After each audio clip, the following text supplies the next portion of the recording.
Hello, this is the official day one of our emotions mastering class or our Know Your Challenge. We already have other activities before the class, the pre-Know Your Challenge class and all of that. So today is why we yell. If you understand why we yell, if you understand the root cause of things, we are better able to handle it. So why we yell, let's understand why we yell. I posted on Facebook asking parents why we yell, and it happens that almost everyone said it's a culture, and that's the truth. Our parents yelled, our grandparents yelled, our great-grandparents yelled, and our aunties yelled, our uncles yelled, our neighbors, everyone around us yelled, and it just became a way of life. And so it was handed down to us. Whether it's right or not, we do not understand. We just know that it's part of parenting, and we yell, So one reason we yell is because it has become a culture. And culture, it doesn't really mean it's right, it's the proper thing to do, but it has become a way of life. And we yell. Another reason we yell is because we do not understand what behaviors are normal. Yes, we don't understand age-appropriate behavior, so we yell. I remember I was in a group one time, and a mom said actually that her children, two boys, I think 8 and 9 or thereabout, they were always running about the place, catching things, pulling down things. Now, because they had high energy, they were always all over the place. So the issue was always causing issue between her husband and herself. Her husband would always feel, she wasn't doing a great job at taking care of the children or teaching them to behave. That was why they would always jump about and spoil things. They would not stay seated. I remember someone telling her in the group that build connection with your children, connection will help them stop behaving and all of that. So I had to come in to tell the parent that, hey, your children, it's not about connection with them. Yeah, because the parent actually says she has connection with her children. She talks to them, she plays with them, she connects with them, she empathizes, she does all the things that actually make for connection in parenting. However, they won't stop doing that. So I told her that with the age the children are, yes, they have high energy. And again, another reason we yell is because we don't understand children's temperament. And by these parents, if your children are children who have high energy, your children are children who are very active, like a typical sanguine child is very active, like a typical choleric child has high energy. Now, these children will do these things. They will do things that even if you tell them to stop it, they cannot stop it. Why? Because it's almost their second nature. The sanguine child, for example, is impulsive. Even when they do not want to run, they just have this, before they realize, oh, mama said I should walk and not run, they see themselves running, because of that, their impulsive nature, because of their high energy nature. So one of the reasons we yell is because we do not know what is age appropriate when it comes to children. I've seen parents, I shared this on Facebook some time ago. A parent was always smacking and yelling at the 2-year-old, less than 2-year-old, for sitting. She has a shop near the roadside, and she brings the boy to the shop, of course, and then the boy will sit on the ground. The boy will try to play with dirty things around, and then she will always beat the boy. Stay in one place, don't touch that, don't touch that. Hey, what she didn't realize was that was the age the boy was. Curious, impulsive, and wanted to get everything. And children are born with certain tendencies. They are born with certain traits. So when a child is saying no, parents think, this child is stubborn. When a child says, I don't want to share, parents say, this child is selfish. When you know what is age appropriate, you actually know how to be more tolerant towards your children. Another reason is parents don't know what is age appropriate. Another reason you yell is you don't know your child's temperament, which I also just talked about. Children have different temperament. Even adults, we have different temperament. So if you understand your child's temperament, you will know to give allowances for them. For example, there are children who don't easily warm up. I've seen parents, they go to parties with their children, and some children are playing, bouncing on the trampoline and all of that, and their children are clinging onto them, and the parents are pushing them. They get angry, they hit the child. Go and play. Can't you see your mate playing there? Go and play. No, that is who the child is. There's not every child that warms up easily. I've also seen parents beating their children, yelling at them, go and meet this person, go and collect it, no, it's not every child that has that natural boldness, so every child is not the same. You need to understand your child's temperament. That will help you minimize Nearly. Another reason parents yell is because they do not even understand their temperament and how their temperament comes in the way. As a parent, your temperament will definitely come in the way. For example, a sanguine parent is kind of a parent that is, you are indulging. At the same time, you are not a parent who is likely to naturally be consistent, because structure is not something in you. So if you are not a consistent parent, one day you allow something, another day your child is going to repeat that thing, and which maybe you do not want your child to repeat at that time, so you are likely going to yell. Let's look at a choleric temperament, for example, that you have energy, you are wired with energy, you are a driver, you can go all out. And then you have a phlegmatic child who is kind of relaxed and laid back. What do you think will happen? You are going to expect your child to actually be as forceful as you are, and that will make, I've seen many choleric children break their phlegmatic children. They break them, they reduce them to low self-confidence, they reduce them to low self-esteem. Why? Because they do not realize that your child is wired differently from you. We have a way of seeing things from our own angle. You think, oh, if I can do this, you should be able to do that. If everybody is not the same, I always say, I remember I had neighbors then, two neighbors who were always fighting. So one day one told me, I will never do anything like this. I will never do anything like this to him. And I said to him, this is you are. You will never do such a thing because of who you are. Your temperament, your wiring, the way you were raised and all of that. I said, he is a different person entirely. And frankly, they were two different personalities, And of course, they were still raised in two unlike environments. So why do you expect him to be able to do things the way you do your things? Same thing happens when your child's temperament is different from yours.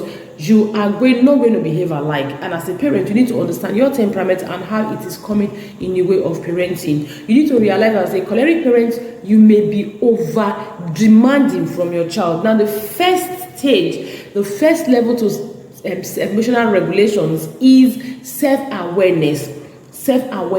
So if you are not self-aware, you will not know your strengths and your weaknesses. You will not know how your weaknesses are coming in the way. So you need to be firstly self-aware, and that is why you need to understand your temperament and also understand how you were raised. Like we talk about culture. Talk about the first point I made was almost a culture. That's how we're raised. Everybody around us yelled.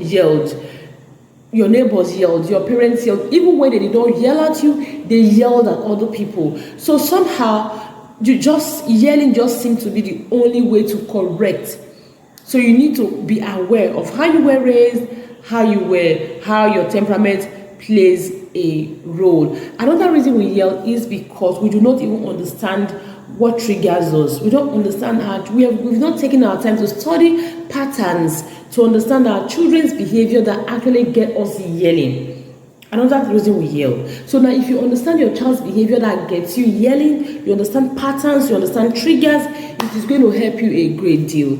You are going to say, okay, this is what happens, and then you become proactive. One of the things I'm big on, I always talk about in the Visionary Academy, is that I am very proactive in my parenting. One of the things I did earlier when I was reparenting myself is to sit back and ask myself, what were the things that made my parents yell? Why did they yell at us? And I don't want to repeat those things with my children. And I know that there's every likelihood that my children are going to repeat those things. Now let's look at it. First of all, we did those things because we're kids. Our children are children. Our children are always children. From generation to generation, children are always children. Their prefrontal cortex is not grown, is not developed. They can't reason logically. So they are going to make childish decisions. So these were some of the things we did that made our parents to yell at us or to smack us. Now, because I know that, I actually want to put structure in place. I have put structure in place. One, to help me understand what is age appropriate or age normal, and two, to help me understand how to handle them when my children do things like that. To help them, if they are misbehaviors, then to help them minimize the misbehaviors.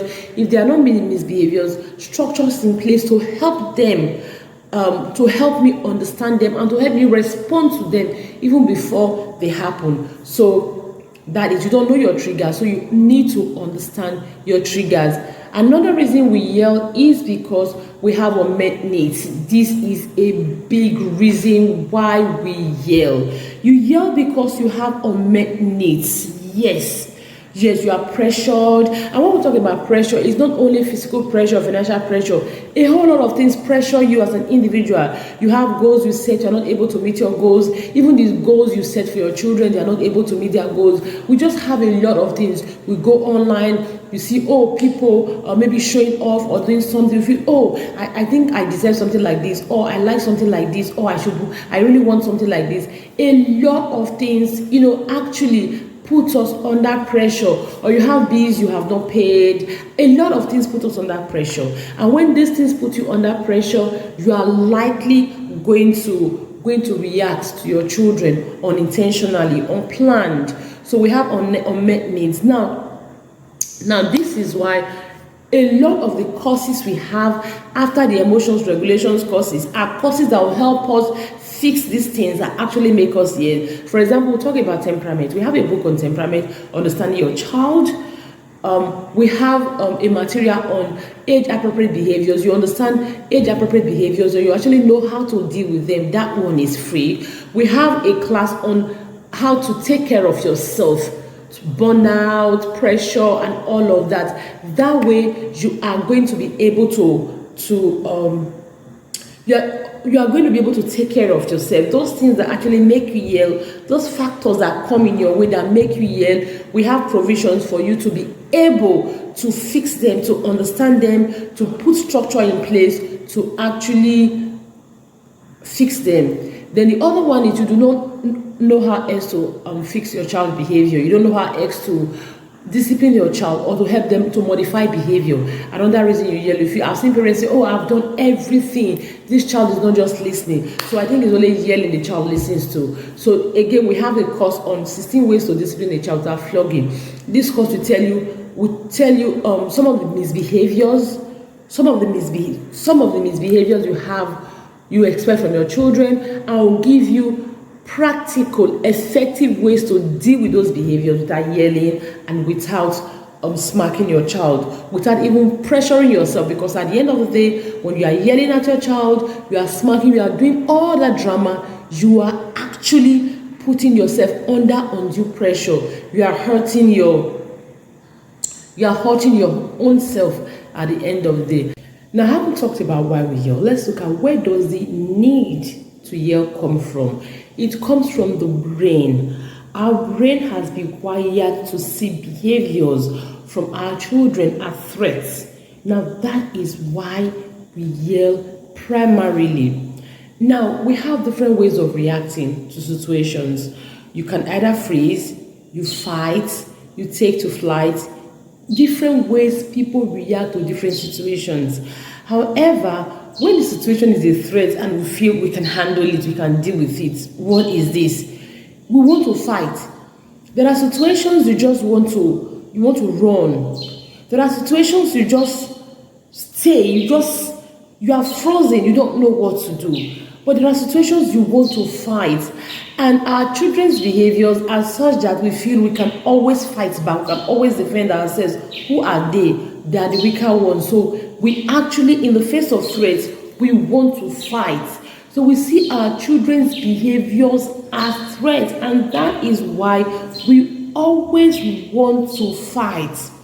Our parents saw it as threat. Our forefathers saw it as threat. In fact, when I was researching on why we yell, there was something I got, a story of our great grandfathers in those days when they were hunters in the bush and all of that, how they were always alert to dangers because they were in the bush hunting. So they were always exposed to dangerous animals. So their guns or their instruments were always ready. So, in the bush, and they can hear a footstep or something walking towards them. They don't know what it is, and they want to stay back to see what the thing is. Maybe it's a family member, it's another person straying from a different camp, and before you know it, it's a wild animal, and the animal devours them. So because of that, each time they hear something, steps approaching them, they just want to quickly. They don't want to sit back to think.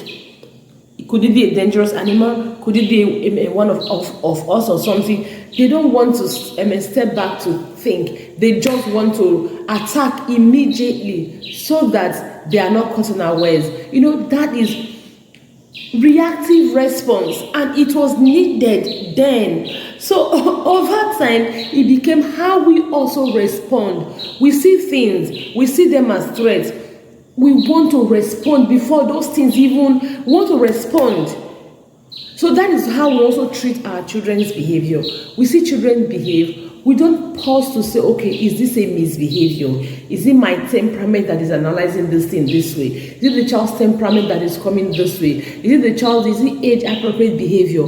What could this be? We don't sit back to analyze it. We just want to, like our forefathers did, trying to protect themselves. We jump and try to protect ourselves. We perceive threats, and we are already, our brain alarm rings. There's a threat somewhere. The child has done something. We are not pausing to see, okay, evaluate the situation, and you are just jumping quickly to attack. That is how it happens. So we have been wired. Our brains have been wired to see every of our children's behavior as threats. Whether it is intended to be a misbehavior, it was a mistake. There are so many reasons children do the things they do. There are so many reasons they misbehave. Like I've shared too, temperament is one of them. The other one is we are even the ones that are even over-expecting based on our temperament, based on the way we are nurtured. And sometimes it's also age normal for children what they are doing. Like the mom I said, always beating her son for sitting on the ground, for touching water, for touching dirt and all of that. I've seen parents beat their children 3 years old for playing, for dirtying staining their white dresses they are wearing. You are taking your 3-year-old to a public place and you wear her a white flowing dress. Are you kidding me? And she sees her friend, she's eating, she's messing up herself, she's excitedly sitting on the floor, and you are smacking. That is the age they are. The joy, no pain, no stress, no age. They don't understand anything. They don't understand that you bought that just a lot of money. They don't understand that you have to buy, you have to pay someone to wash the dress and you are paying money. They don't understand you have to buy soap to wash the dress, you are paying money. They don't understand that your nails may get broken or your fingers may get hurt while trying to wash the dress. They do not understand that is the age they are, so we see these things as misbehaviors, but when we begin to understand them, that these children really, let's sit back and understand what is responsible for this behavior. It will help us to be more emotionally conscious. So what we have here, we have a worksheet that will help us actually understand if our children's behaviors are misbehaviors or whatever is responsible for it. Now, this is the worksheet that comes with this class. At the end of the class, I expect you to take this worksheet and follow it through. Now, here is a quick guide on how to use the worksheet. You have 3 columns, and you will see it when the worksheet is given to you. First of all, one of the things I want you to take away from this class is seeing your child's behavior as not an emergency. My child's behavior is not an emergency. Because like in those days, our forefathers, it was an emergency for them to respond because it was always a situation of emergency. Wild animals were out on the loose. They were not sure if it was a wild animal that was coming, or it was a tamed animal that was coming, or it was even a family member that was coming. They needed to stay alive. They needed to protect themselves. So it was always an emergency for them. It was always for them to react. So they wired their brain to be reactive, not to have time to think. There was no time for logical thinking or reasoning. They needed to respond as quickly.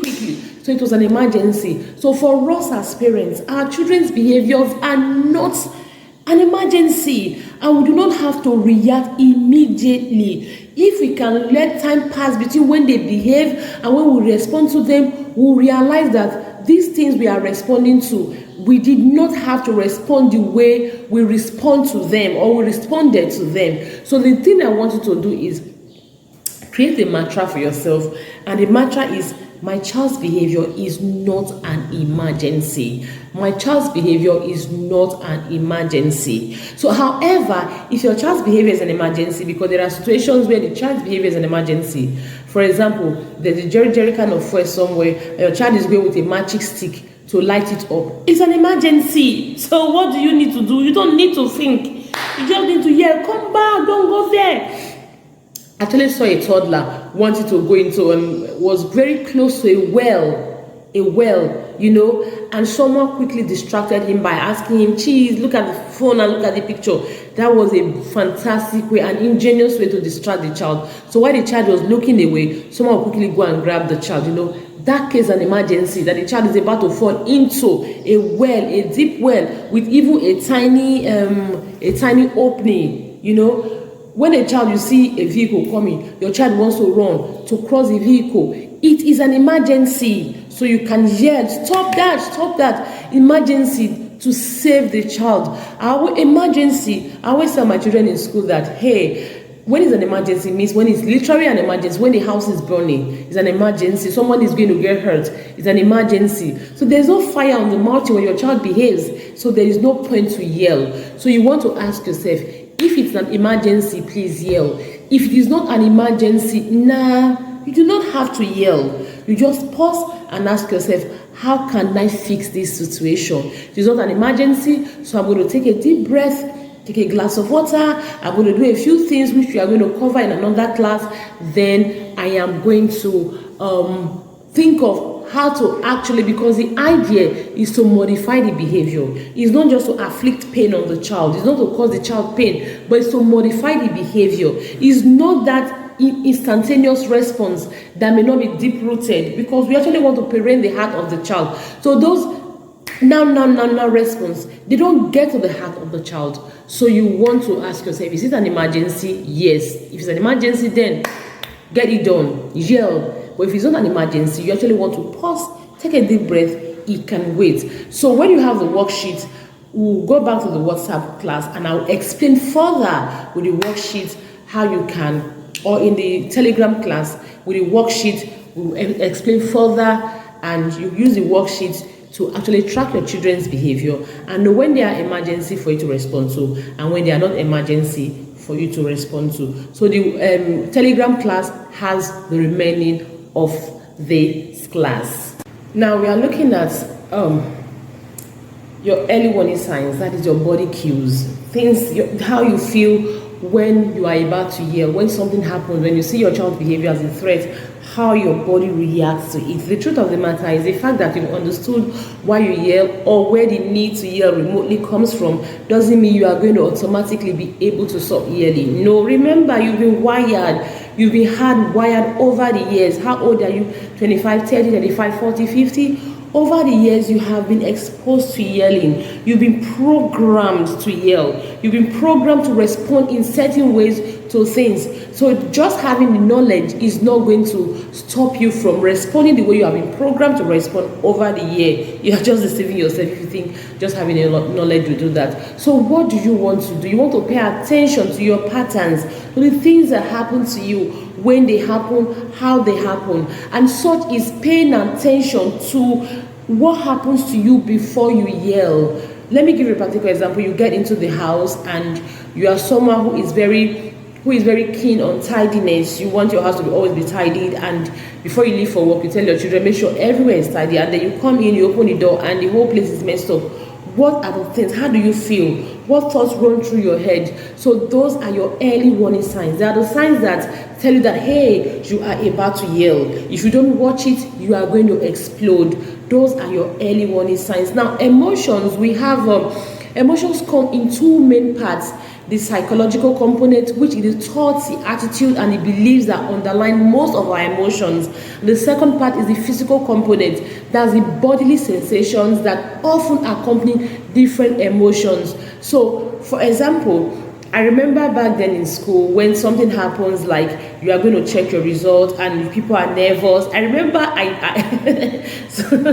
some of my friends, they will immediately have running stomach, like they are not sure. They immediately have running stomach. Some, they will just start sweating, running stomach, palpitation. heartbeat faster, a lot of things. That is emotion. You are feeling nervous, you are feeling anxious. It's an emotion. How do you respond to it? It's just like you see a situation now, like maybe you are in trouble, in a very big trouble, like you're in a big mess. How do you feel? Like all those things, your feeling is two parts, like I just talked about. The psychological, the thoughts that will be running through your mind, the thoughts that will be running through your mind, that's one part. The other part is your physical sensations, the things happening to you. So how do you feel when your child behaves or misbehaves before you are about to yell? That is your body cue. And understanding how you feel, you help you understand. You understand, this is how I feel when I see my child's behavior. Now I see my child behavior, I feel this way, and I am about to yell, I'm about to explode. I remember one time I shared this in a group. I asked parents, and one parent told me actually how she feels. I said, people have different ways, different things, different sensations they feel when in the face of their children's behaviors or misbehaviors. They have different sensations they feel. Increased blood pressure or faster heart rate. Some people, when something angers you, their heart will just start pounding. They feel pressured. Some people heighten muscles, like, I feel this thing too, as if I want to explode, like, some people, it's not like physically, now you just feel it inside, your muscles are tightened, as if, some people, you just want to hit, some people feel that way. Some people start sweating palms, perspiration, some people, their stomach just start churning, churning stomach, like, and I feel nauseated. Some people, they feel intense and cranky. Some people, they have rush of blood. Yes, I remember last time I shared it, and the parent said she actually feels rush of blood. It would just be as if her blood is just flowing. She can literally hear her blood flow through her body when she is that angry. When her children do certain things and she's so angry, it's as if her blood is just flowing through her body. So how do you feel? These are changes in your body. Now, the good thing about these things is they happen when you are just irritated. They happen when your brain alarm perceives your child's behavior as a threat. That is when this reaction happens. Your child behaves and you see it as a threat. Immediately your body is activated. You are feeling this way. That is what happens. So what you want to do is you want to understand how you feel. How do you feel as a parent? Understand how you feel. When you understand how you feel, you are quickly able to pause. Now remember, I said our brains have been wired to see our children's behavior as misbehaviors, even when they are not misbehaving. There are so many reasons children do what they do, and every behavior is actually, or a misbehavior is a teachable moment. It's an opportunity for us to teach our children. Unfortunately, because we are not able to pause, think, and process what is happening, we see their behaviors as misbehaviors and we are jumping in. So when we pause and stop seeing it as misbehavior, we realize that we are better able to handle our children. So when your body starts feeling this way, if you don't realize, okay, this, if you don't know how you feel when you perceive your child's behavior as a threat, you want to start now. In the next 7 days, you want to actually start now to start understanding, paying attention to your body, paying attention to your patterns, to the things that go on in your body. Then you understand, okay, this is how I feel. When I get here, I know that if I don't hold it, I am going to explode. If I don't stop here, I am going to explode. So that is what I want you to do. In the next 7 days, pay attention to how your body feels. Again, we have an exercise here that will help you. You actually want to use this to track how your body feels in the next 7 days or in the next couple of days. Track how your body feels, the emotions, how your body registers that threat. My child has misbehaved, is a threat to me, I am angry, I am going to yell now, I'm going to smack now. How do you feel? I mentioned a few ones already. Do you have blood rushing through your body all of a sudden? Do you have feel heightened emotion? Some people say they feel a headache. Yes, I've heard a parent that said, I feel immediately my head will just start banging, you know. Someone said I would just start having something like voices like beat this child, you're not beating this child enough, you know. Now, when you know how your body feels, how your body reacts, or how your body sends that signal to you that, hey, my child has misbehaved, what you want to do is to tell yourself, my child's behavior is not an emergency. Even when your child is misbehaving, it is not an emergency. There is no behavior that is not an emergency, except it is an emergency, like there is literally fire on the mountain, you know, that you have to run. Otherwise, it's not an emergency. I actually made a post concerning your child's behaviors are not an emergency. You know, Facebook one day, and someone says, why won't I respond immediately? Imagine my child is calling someone names, insulting someone. I would just have to fix it here and there. And I wonder, how is that an emergency? For your child to have been calling someone names, then there is a reason for it. There is something. Now, you fixing the reason is what matters, so that the behavior is not repeated. You know, it's not you beating the child and the child going behind to do the same thing. I asked him, I said, what is it an emergency? Have you ever bothered to find that? Do you bother to find that? Okay, why do you use insultive voice? Why are you calling somebody stupid or something? For all you know, it's even maybe that your child has been bullied, and that is the only way your child knows to defend himself. And other person is bullying him, and the only way he knows to defend himself is to call the person names. It happens. It happened when we were growing up. So what do you want to do? You want to empower your child on how to handle bullying. You know, it's a lot. It may be that the child even learned it from someone. You know, so it may even be that the child is innocently saying it. So it's always an opportunity for you to empower your child with knowledge, with information, to make a decision, not just now, in the long run. So you want to understand, okay, this is how my body reacts when I perceive my child's behavior as a threat. So what do I want to do? I want to say that this behavior is not an emergency. I can always come back to fix it. So what do you want to do? You want to pause. You want to pause, and you want to make sure you are calm, because when you are not calm, your reasoning faculty is shut down. Now, this is why people do things when they are angry. They make decisions that they wouldn't have made when they are not angry. It's a normal thing. It happens every day. I'm sure if you think back, you know someone who made decisions that were so irrational. This is why you wonder, why did you do a thing like this? They did that because emotions were coming in the way. They were not pausing to think. When we talk about emotions, it's not really about anger. You know, it's not really about anger. You know, other emotions, envy, frustration, a lot of other emotions. So when we are not able to pause and process our emotions, how am I feeling at this time? Is my feeling actually valid? Okay, it's valid. Is it appropriate? Because sometimes your feelings are not appropriate with the situations. Sometimes your brain may just be signaling you signaling threats when you are not being threatened. Sometimes your brain may just be exaggerating issues based on your previous experiences, based on your trauma, based on how you have been programmed.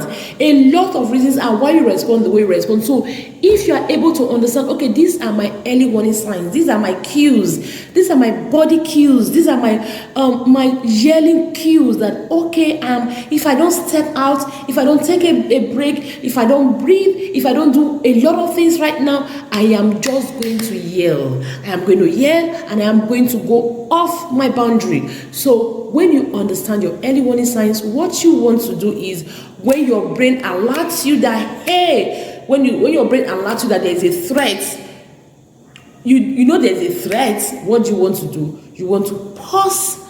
That when you know there's a threat is when your early warning signs start manifesting. So you want to pause and ask yourself, hey, what do I need to do now? You know, you pause, you take a walk. There are so many things you can do. I have 10 strategies here, 10 things you can actually do. Everyone has the one that works for them. You pick the one that works for you and do it. You don't have to take mine. So that moment you realize, okay, I'm about to get to where I do not want to get to. You can drink a glass of water, you can take a walk, you can keep quiet, you can repeat your mantra. Like I told you, it is not an emergency, it's a mantra. I have a couple of that mantras I will share later. It's not an emergency. My child's behavior is not an emergency, it's a mantra. You can count 1 to 10, you can ask for a hug, you can reframe your thought, you can take we'll also talk about reframing your thought later. You can take slow breaths, like you can say, okay, this is magical. It helps a great deal. It helps a great deal. You inhale, you exhale, you open your lungs to refresh fresh air. You realize that you feel very better, because when you are angry, you are tense. By the time when you are able to breathe in, that tension you feel goes a great deal, and you are able to be more rational. You can take a book and read, you can talk to a friend, and you can come to the Visionary Parents Academy, and you can actually vent, talk about what you are going through, what your child has done. That moment you are venting actually is a moment for you it helps you calm down. When you vent, someone will definitely answer you, tell you, hey, it's not an emergency. Someone will remind you that it's not an emergency. And even if no one is readily there to remind you that it's not an emergency, that moment you vent will help you calm down. So I'll share this again. We have it. We already have all these materials. We have the materials. We have the comprehensive materials I'm using to share, and then we have the worksheet with the materials. So you also want to use the material. So actually track your early warning signs. Like I said, track your early warning signs in the next couple of days. When you have tracked your early warning signs, then think of the strategy that works for you. When your early warning signs are beginning to manifest, what strategy works for you? Is it drink a glass of water? Is it take a walk? Is it call a friend or something? I have a friend that always call. In fact, not just one. I have a couple of friends that always call. It's not just with my children, generally. When things happen, I remember one day I was keen up to buy fuel at the filling station. I don't remember what happened. I was so pressured, and I was going to pick my children in school, and I know that, hey, we talk about unmet needs. I said unmet needs can actually make you also yell, trigger you, make your emotions inappropriate, make you not be able to appropriate your emotions. So I don't remember what happened. I was pressured. I was really, really very angry. I was boiling, and I was going to pick my children at school. I knew that if I got there with the way I was, I would not be able to like him. Because I always say that you are meeting your child after a break, dropping them off at school, you are meeting them again. The first thing you want to do is to reconnect.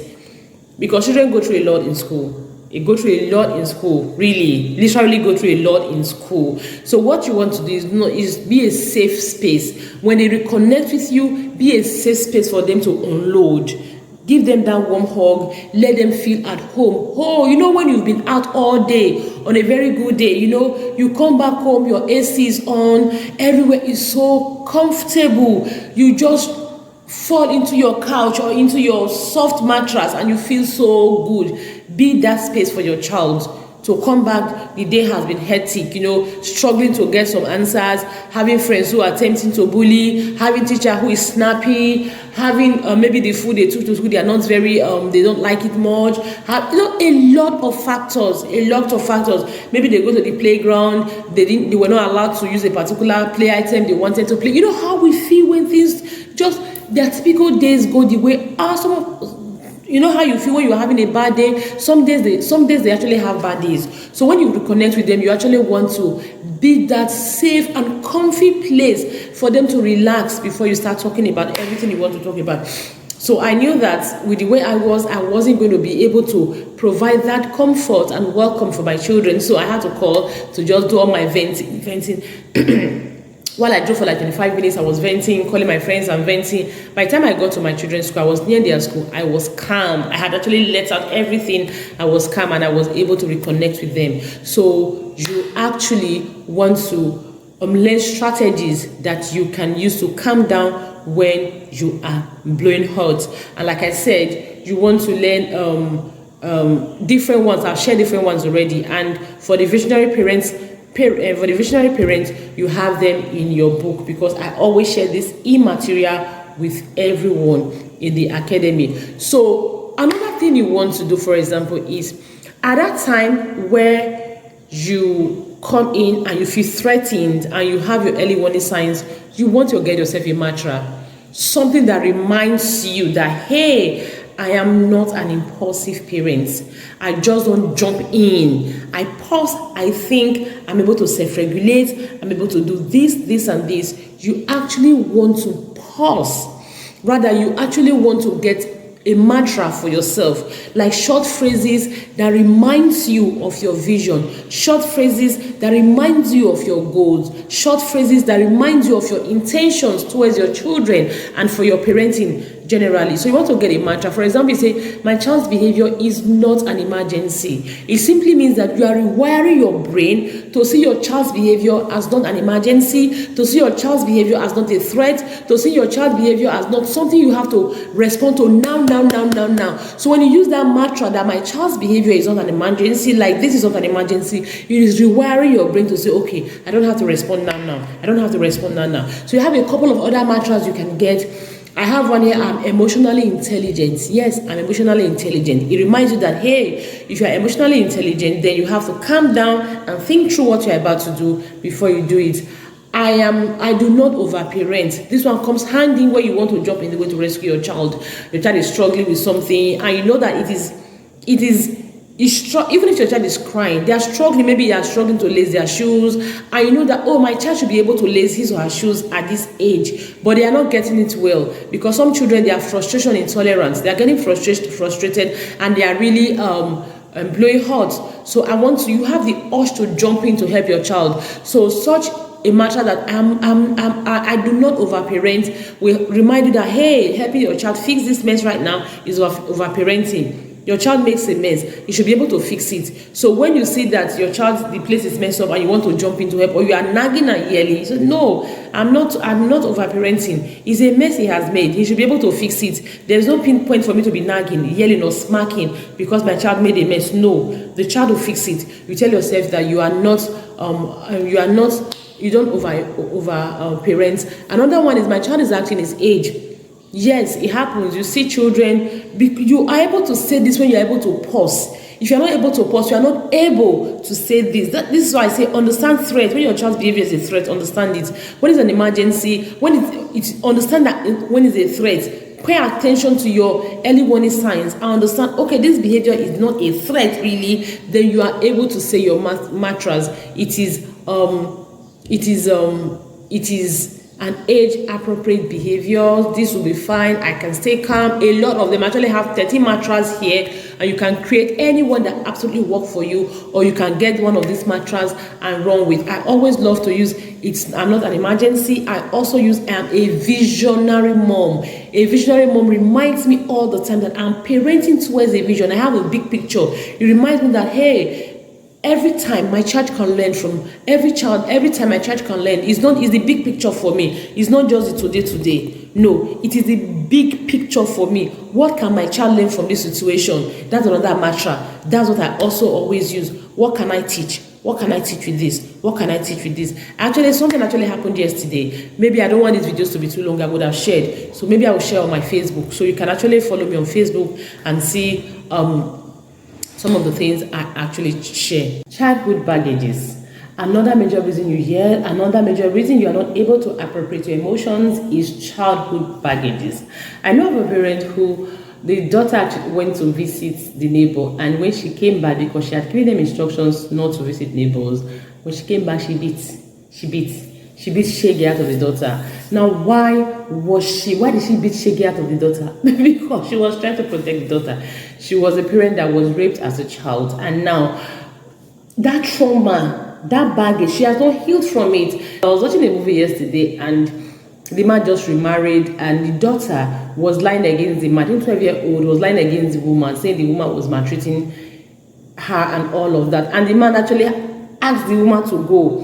Why? Because when he realized that the daughter was telling lies, he had to go and beg the woman. He had to tell the woman actually what happened. He had childhood baggages he had not healed from. What happened was he actually lived the stepfather who maltreated him. So for that reason, when his wife passed, he didn't want to marry until he met that woman and fell in love. Childhood baggages. He was bringing his trauma, his past, into his present life. It's exactly what happens, A parent who has been abused as a child is very likely to be suspicious of the environment and protective of the child. The way we respond to our children is dependent on our past experiences, and this experience is different from everyone. Again, temperament has a role to play. So let me give you a quick task. Take your mind back to how you were raised. what significant memory do you hold when you remember discipline? What is the mind? What do you have? What comes to mind when you remember discipline? When you remember behavior? When you remember certain behaviors with your children? Let's say you are a parent who gets, okay, let me use the common one, homework, because recently a parent told me that, hey, if my child fails any, or when my child was in, if my child fails any particular, maybe they have homework or classwork, and my child returns from school and he has 4/5, I beat my child. I beat her. Because of that, at the end of the day, she came out best graduating pupil in her school. Because I was always beating her, I told her to focus on all of that. So let's look at that. What significant memory do you have? Because a lot of parents will actually beat, yell, do all the drama when our children fall short when it comes to school. Now let me ask you a question. If you maybe you know that education, going to school, falling short is not such a big deal, would you be reacting to your child when you react?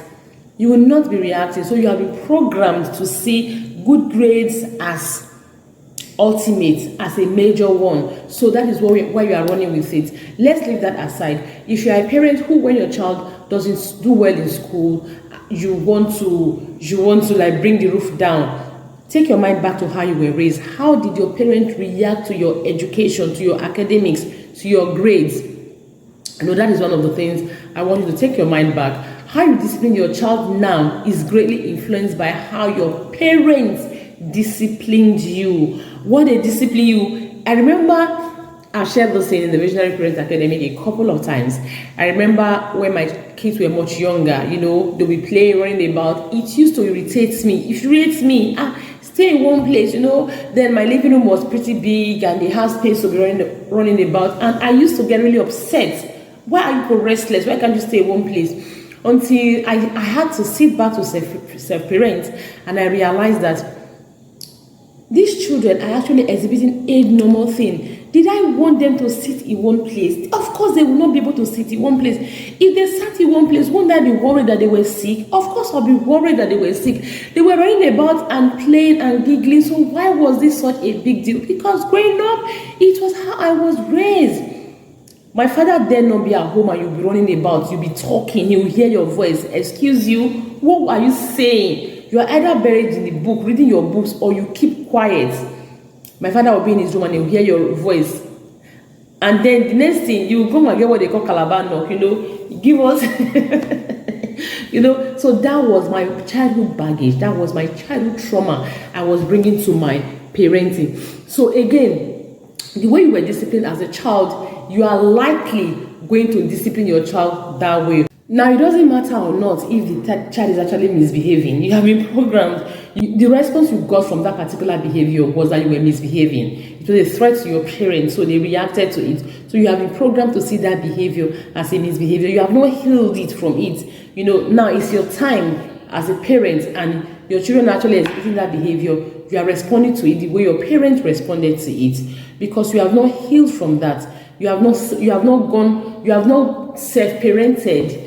Let me use that word. Now, another thing that happens when it comes to childhood baggages is that, I remember a parent said something that growing up, eating meat in your food was for elders, adults. Now that we have grown, they are saying it's children that need the meat more. So when am I going to eat the meat? That was what she said, and it really was funny. That's exactly what happens to us when it comes to childhood baggaging. For example, if you have a child who is very assertive, when you were growing up, you were not allowed to express yourself freely. You were not allowed to talk to your parent, not really talk back now. You were not allowed to express your opinion. So everything just had to be okay. What they say, what they said, and things like that. Now you have a child. You were hushed. Now you have a child who is assertive. You actually want to. You have a child now. You have a child. You are in charge now. That need you had as a child, the need to express yourself as a child, you were not allowed to express yourself as a child.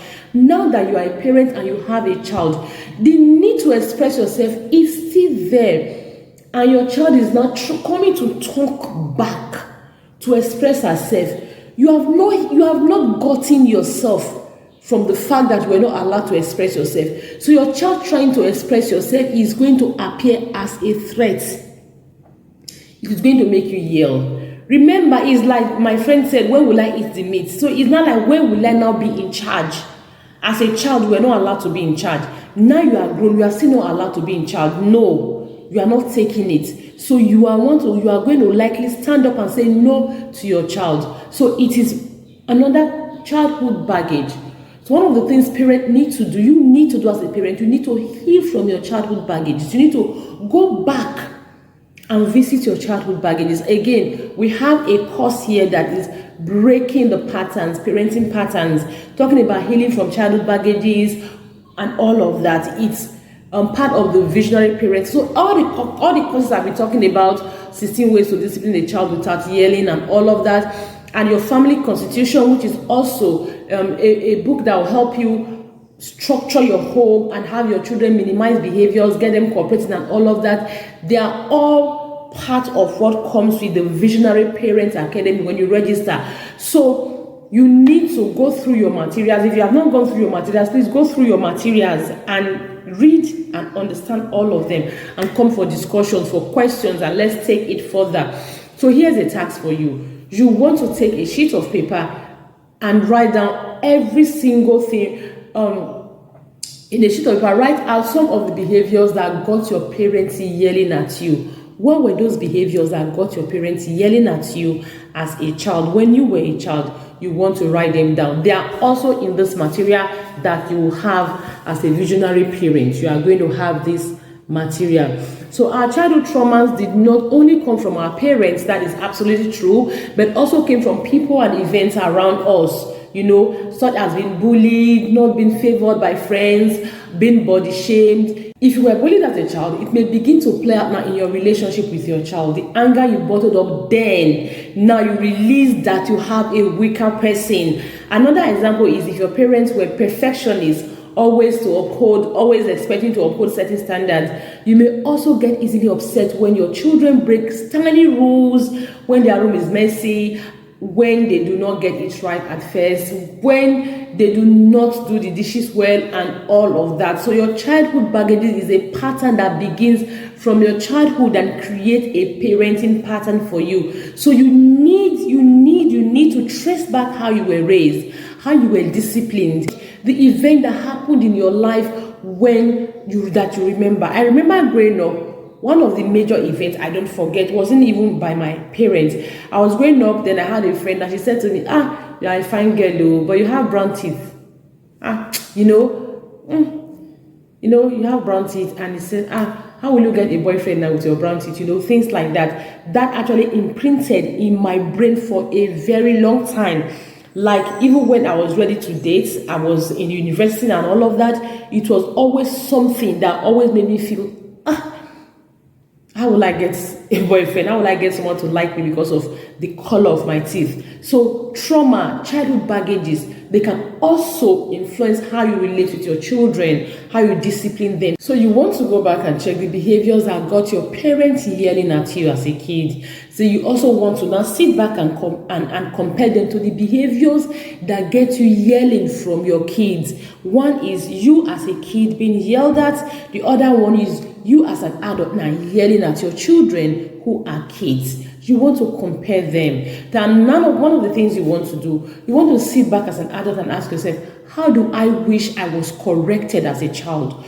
How do I wish when I did this was not something I did. Maybe I did not do my chores well, or maybe I got back late, or I got injured. When I remember someone sharing the story with me that he went out to play and he got injured and he came back and his father beat him mercilessly. Like, he got injured, seriously injured. The father beat him shaggy after beating him before his leg was treated. Funny enough, that didn't stop him from going out to play next time. That didn't stop him, and that didn't stop him from getting beaten several times. What now happened? The result of the accumulated beating now kind of made him docile, much more docile than he would have probably been. So you want to sit back and ask yourself, how was I disciplined? What were my behaviors? How was I disciplined? How did I wish I was disciplined as a kid? What are my children's behaviors? How am I disciplining my children? Then you remember how you wish you were disciplined as a kid and discipline your child that way. If you wish your parent had called you to explain things to you, you want to do that to your child. If you wish your parent had just what you feel, oh, if my parent had done this and that to me, probably I would have been able to understand better. That would have been better than all the drama of yelling, beating, denial of privilege, denial of my rights, and all of that. You actually want to put your child in your shoe, in the shoe you were years ago, and attend to your child the way you wish you were attended to. Now, we have it again. I'll share it with you. I'm sharing it with you. Everything is here. It goes further than that.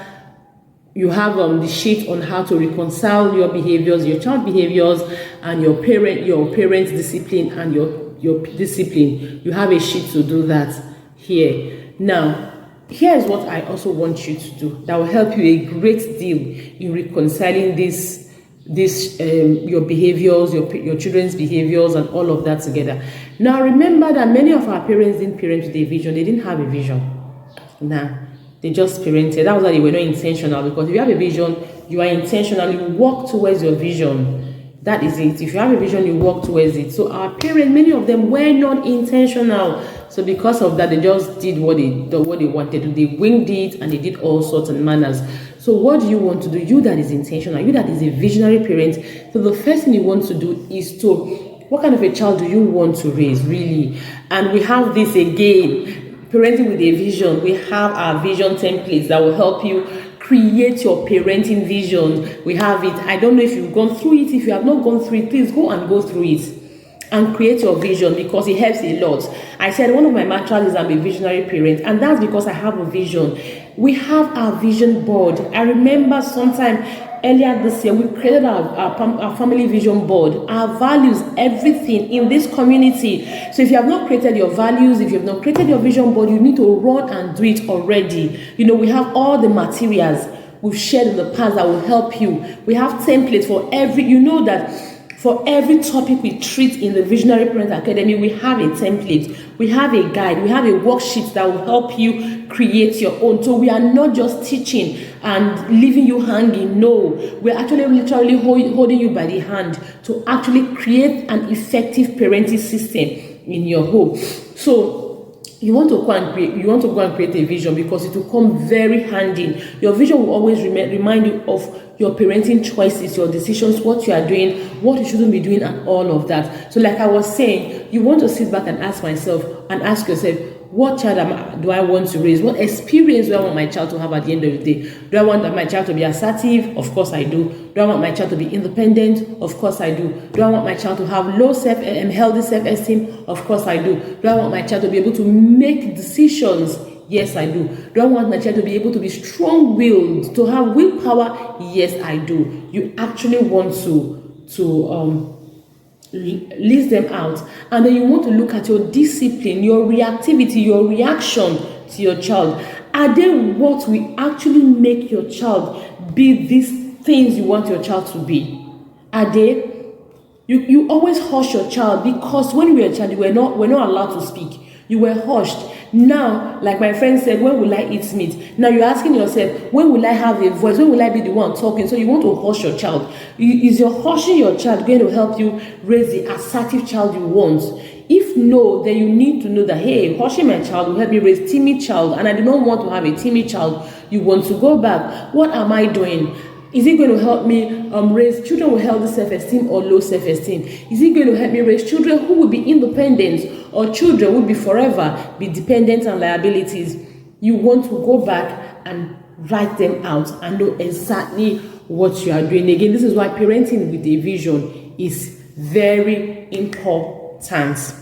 Now, this is childhood baggages, and we all need to heal from our childhood baggages. If you don't heal from your childhood baggages, you are going to transfer them to your children, and before you know what is happening, it becomes a generational pattern, and then you start praying against generational patterns. So you need to break it now. Reframing your thoughts. Yes, if we're having this as a 5 days challenge, this is the day 4.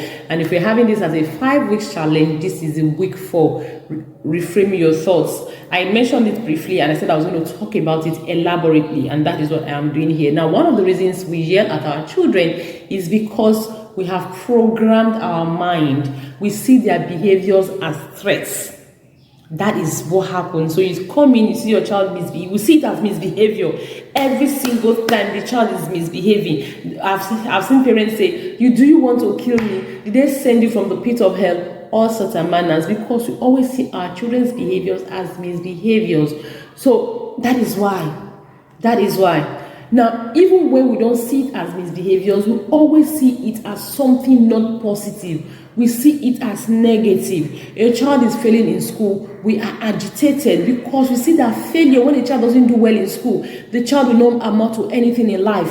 We have that at the back of our mind, because even though we see that, okay, there are people who struggled in school, there were people who struggled in school, but they are doing well today because they actually went on the path of their talent, of their skills and things like that. We see that, but because we have been so programmed to see academic success as life success, we are seeing a child struggling in school as a threat, as a misbehavior, as something negative. Now, this is why we are going to yell, we are going to smack, we are going to grind, we are going to do all sorts of manners when a child struggles in school. So if we learn to rewire our minds, rewire our thoughts, learn to see our children's behaviors from a different perspective, it is going to help us a great deal.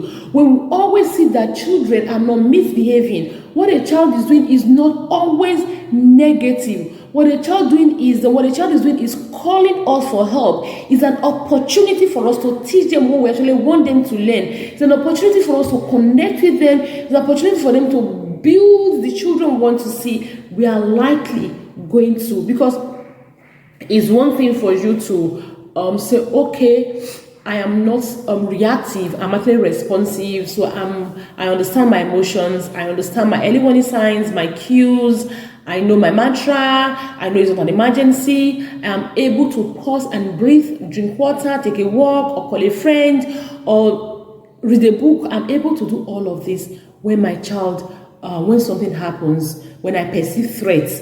I'm able to do this. It's one thing to know that. It's another thing to actually understand that your child's behavior is not a threat. Because at the end of the day, when you are able to do all of those things, you will not know how to address that behavior of your child appropriately.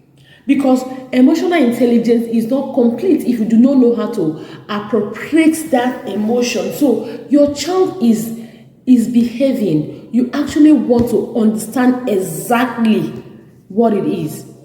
So if you are still operating on how you were wired, how you have been wired, you realize that you are still not going to get it right. So what you want to do is to begin to reframe your thoughts, to rewire your thoughts. Let me read from my laptop. One of the reasons parents yell is because they see their children's behaviors as threats, even when such behaviors are harmless. And this is because their brains have been programmed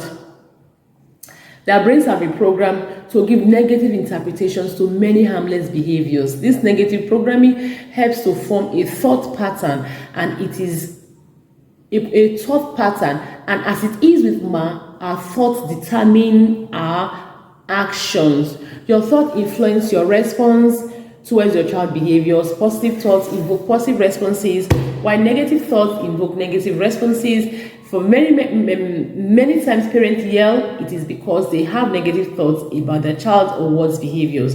How you view your child will determine how you respond. This is it. How you view your child will determine how you respond. I've seen this happen very many times where people say, imagine your child is going to be the next president of Nigeria, or the next president of the world. If there's a position like that, how would you treat your child? How would you treat your child? So the way you view your child's behavior generally, or let me give you an example. For example, you know that your child is actually Thomas Edison. Let's say you have a picture. They say, oh, your child is Thomas Edison that created a light bulb, right? And you know that, okay, your child is going to create a light bulb. Your child is going to be able to Your child needs 999 times attempts, failed attempts. It is the 1000th time your child is going to be able to create this light bulb. So now your child is experimenting. Each time your child is doing something, what do you think? Oh, maybe it's one of the attempts. You will not see it as a misbehavior. Even if your child literally burns down your house, you will say maybe it is one of the failed attempts. You keep counting, you keep record. Even when it's 900 times and your child is doing something, maybe your child is even almost doing something disastrous, you will say maybe it's one of the failed attempts. Exactly what happens. But one of the things we don't realize that a lot of things that children do, that is how they learn. That was why in the last class I said, in the previous class I said, what child do you want to raise? List them out. Then examine or reevaluate or audit your parenting. Are the things you are doing, your choices as a parent, are they aligning with those things you want to do? For example, if as Thomas Edison's mother, you knew, okay, my child, the 1000 times is going to be able to make light bulb, and then along the way, your child is making mistakes, you are stopping your child, you will realize that, my child needs to attempt 999 times, right? So let me let him be. So same thing happens. All the mistakes our children make, everything that happen, they are the ones that cumulatively form who they become. So it is every time your child behaves, it is not a misbehavior. Even when it seems like a misbehavior, it is always an opportunity for you to learn, for you to teach. I always say that children's misbehaviors, they are a cry for help. Let me give you a practical example. They are a cry for help.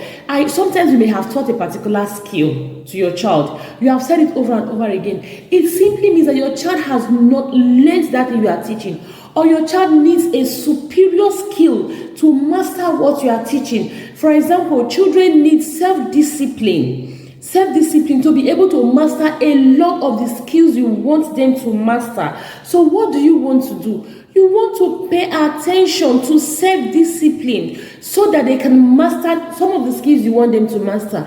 Children need executive function skills to be able to master some of the skills you want them to master. They need productivity skills to be able to master some of the skills you want them to master. So when a child seems to be falling short all the time, you may want to sit back and say, this child may not have mastered what I want him to master. So you want to look at what is the skill, what is the underlying skill this child needs to master to be able to master this skill I want him to master. For example, you want your child to do well in school. There are some skills you want your child to master. Self-motivation, self-discipline. Those are the skills that will help your child, because I don't know if you've seen the video of the last class I had, how to help your child excel in school. You have a great role to play. You have the key onto unlocking your child's potentials in your hands. However, your child has a role to play. I shared a lot of strategies that you can use for your child. Some of them you encourage your child to carry it out yourself. Like I talked about repetition, one of the ways children learn. So you may not always be around to have your child repeat these things or go back and revisit their note or something. But your child will do that by himself or by herself. And your child needs self-discipline and self-motivation to do that. So instead of you to be beating your child, you want to focus on self-discipline and self-motivation. I was going to share an example. Yesterday, we were doing something on my bed with scissors and papers. And then I came back and my daughter told me that my 6-year-old actually cut my bed sheet a little, with the scissors we're using. Was I going to react? No, I did not even notice the cut, but it was this morning I noticed it. Even if I had noticed it, I wasn't going to react.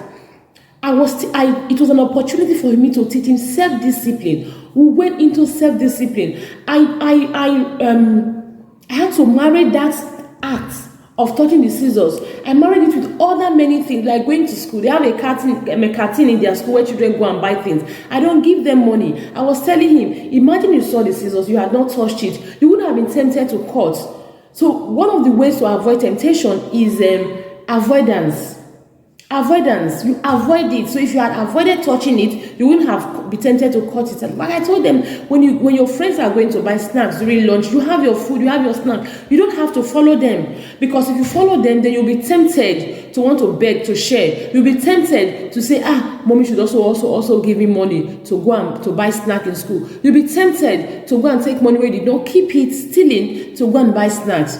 So avoidance. Your mates are going because they do not have money, right? They do not have their food or they don't have their snack. You have your own. You use that time for something else. So it was a teachable moment. I have come to realize that every time a child misbehaves is an opportunity for you to teach a child. Now, if a child misbehaves repeatedly, it simply means that there's a higher skill your child may need to be able to exhibit the behavior you want him to exhibit. So what do you want to do? You may want to take your gaze away from the behavior for the time being and focus on the higher skill. The higher skill is what will actually bet that behavior. I don't know if you're getting me. So reframing your thoughts. Reframing your thoughts. So one of the things you want to do, yes, we've been programmed to see our children's behaviors as threats, so we are always yelling and all of that. So if you begin to see your children's behavior as not threats, you want to be able to learn proper ways to handle them. Like I said, if you don't see it as a threat, for example, you have a child who is always playing football. You see, this child is wasting time. He's not reading. He's wasting his or her time, always playing football, playing about. You are going to yell because you see that child playing football as a misbehavior. But what happens when you see the child's behavior as, he's practicing football? He's skilled. He loves to play football. He's natural at it. So he's practicing it. Who knows? He's going to be the next, I don't know about football, so I may not be able to mention anyone. Okay, he's going to be the next Papilo or JJ Okocha or something like that. When you see it that way, you are likely not going to see his football playing as a misbehavior. But when you don't see it from that angle, you see it as football coming in the way of his studies, you are going to see his football playing as a misbehavior. Let me use the popular saying, when you see, it depends on how you see the glass. There are optimists and there are pessimists. If you see the water halfway in the glass, if you see it half full, what happens? If you see it half empty, what happens? And a pessimist will see it as half empty. That's discouraging. Half full, that's hopeful. Half full is going to get full. Let me feel it more. Half empty, is almost empty. That means it's going to run out soon. How do you see your child's behavior? Something you should never forget is that just as your thought influence how you view your child's behavior, your words and actions also affect your child's image. We know that your words and actions also affect your child's image a great deal, because your thoughts is what will influence the way you open your mouth to speak, will influence the way you behave towards your child, and your actions and your words affect your child's image. Again, you want to go back to, what child am I raising? What do I want to see? What experiences do I want my child to have? Assertiveness, independence, healthy self-esteem. What experiences do I want to hear? Because your actions and your words are going to affect them. So reframing does not change your child's behavior. That is one of the things you need to understand. Reframing your thoughts doesn't change your child's behavior, but it changes your perception. Like I was using the playing football, for example. When you see your child playing football, when you see him practicing his skills towards being a professional football, it's going to help you be more accommodating, be more supportive, be more encouraging towards your child's football playing. But if you see it as misbehaving, he's supposed to be reading, he's supposed to be doing his job, it is going to be a misbehavior, and you are going to start being dramatic about. So what you want to do is reframe your thoughts. Reframing your thoughts will not change your child's behavior, but to change your child's perception. Again, now this is where 16 ways to discipline the child without flogging comes in. Because 16 ways to discipline the child without flogging is going to help you reframe your thoughts totally. You are going to see your child's behavior. Okay, my child is doing this. You are going to know why, the why behind it, and how to properly discipline if it's a misbehavior. You understand? Because most times we do not understand. So that will come very handy. Again, you need to go back and visit it. Go back and visit it. It is very useful at this time. When you view him positively, excuse me, I'm reading from my laptop. When you view him positively, you will always give excuses for his behaviors. This will help you empathize with him before responding.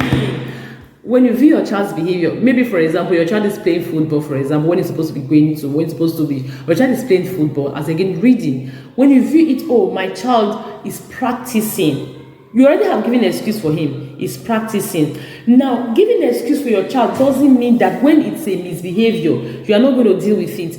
That excuse will help you see that this is where permissive parenting gets it wrong. You know, they get it wrong. They give an excuse for the child and they just relax. They keep giving excuses for the child because there are times children are genuinely misbehaving. So that excuse you are giving is for you to sit back and examine the behavior. You examine the behavior, you now understand, okay, this child is playing football. I know he has something he's practicing for. I know he's good at this. He's playing football because he wants to be a professional footballer. At the same time, he is going to school. So I need him to be able to balance it. You sit down, I need him to be able to balance it. To not let his football dreams come in the way of his education, and to not let his education come in the way of his football dreams. So what are we going to do about it? Should be able. That excuse you have given will help you not jump into the drama of yelling and smacking. Rather, it will help you be more reasonable to help you understand your child's behavior and appropriate your emotions. Okay. I was saying when you view your child's behavior, you'll be able to give excuse, empathize before responding. Reframing buys you time to accept your child's behavior before attempting to correct. For example, he is not misbehaving, but just having some challenges. Yes, I already have explained that. Please note that reframing is not permissiveness. It is not giving excuses for your child's misbehaviors in order to save him from punishment. It is viewing your child's behavior from a positive perspective. The truth is, your child does not deliberately set out to upset you. There is always an excuse. So how we can reframe our thoughts now? How you can reframe your thoughts? One of the very first things I say to parents is, every child has the good side, a list of good side. Unfortunately, human brain is wired to pick the negative, so we are always seeing the negative. So what you want to do is to give yourself an exercise. In the next 1 week or so, begin to note your child's positive traits down. All the positive traits about your child, begin to note them. Begin to note them. What will these positive traits do to you? From morning to evening, deliberately pay attention to the positive traits. Deliberately pay attention to the positive traits and not the negative ones. What will it do to you? It will help you begin to see your child positively. You'll be seeing the good in your child. You'll be seeing the good in your child. That is the first task I want you to do. Take this positive trait sheet and post it where you can easily see. Beside where you have your affirmations or vision board, as you affirm yourself every morning and night, go through your child's positive traits with a smile. Do this every day to help you rewire your brain. It will help you rewire your brain. All the things you see in your child, he's a spelling genius. He's good academically. He's kind. He does his chores very well. He's caring. He checks up on me when I'm anything. Just write them down, as many as you remember. There is no way a day will go by you will not notice one good thing about your child. So go and write it down. Every day you write it. You should have an affirmation, or you should have a vision board.